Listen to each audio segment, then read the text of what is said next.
Halo semuanya, selamat datang di KOKMP, Komunitas Kajian Umum Manajemen Pendidikan yang diampu oleh Bapak Amril Muhammad selaku dosen pengampu Universitas Negeri Jakarta, Prodi Manajemen Pendidikan.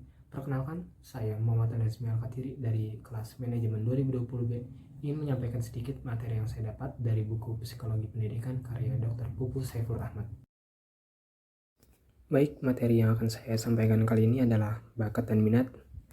Langsung saja, pengertian bakat adalah potensi atau kemampuan yang dibawa seseorang sejak lahir, di mana pada dasarnya setiap individu memiliki bakat yang berbeda-beda. Di mana dalam hal ini, setiap individu juga memiliki potensi alamiah yang berbeda sejak lahir. Lalu, ada pula pengertian dari minat. Minat ini adalah suatu keadaan ketika seseorang menaruh perhatian pada suatu yang disertai dengan keinginan untuk mengetahui, memiliki, mempelajari, dan membuktikan.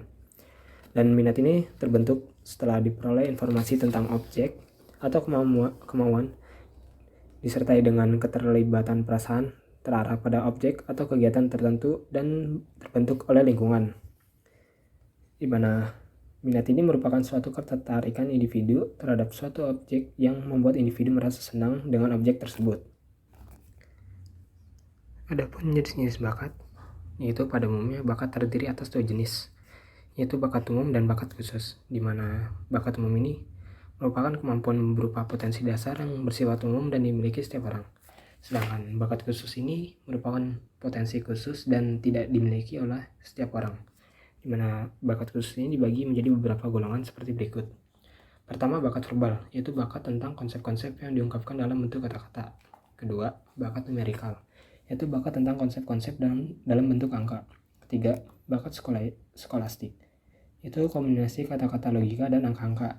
Keempat, bakat abstrak, itu bakat yang bukan merupakan kata maupun angka, melainkan berbentuk pola, rancangan, diagram, ukuran, bentuk, dan posisi. Kelima, bakat mekanik, yaitu bakat tentang prinsip-prinsip umum MIPA, tata kerja mesin, dan perkakas, serta alat lainnya.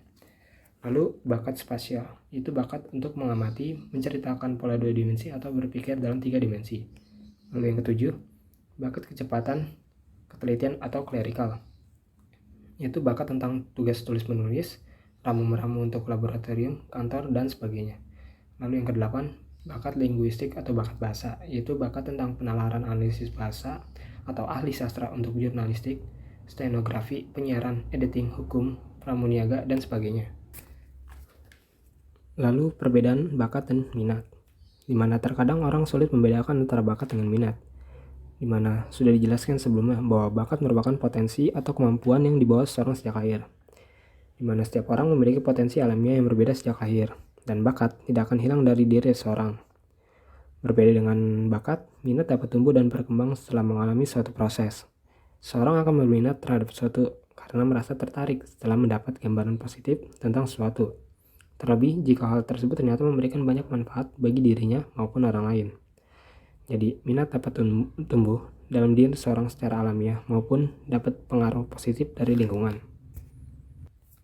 Lalu ada pendapat ahli yang mengatakan, yaitu pendapat dari Munandar tahun 1987, menyatakan bahwa bakat adalah kemampuan alamiah untuk memperoleh pengetahuan atau keterampilan yang relatif bisa bersifat umum. Dimana kalau kita simpulkan bahwa bakat atau aptitude ini adalah kemampuan bawaan yang merupakan potensi yang masih perlu dikembangkan atau dilatih untuk mencapai suatu kecakapan, pengetahuan, dan keterampilan khusus, serta kemampuan berbahasa, bermain musik, melukis, dan lain-lain. Di mana kemampuan bawaan sejak lahir ini terlihat dalam bentuk perilaku manusia pada suatu bidang keahlian tertentu. Sekian materi yang bisa saya sampaikan. Kurang lebihnya mohon maaf. Billahi taufiq wal hidayah. Wassalamualaikum warahmatullahi wabarakatuh.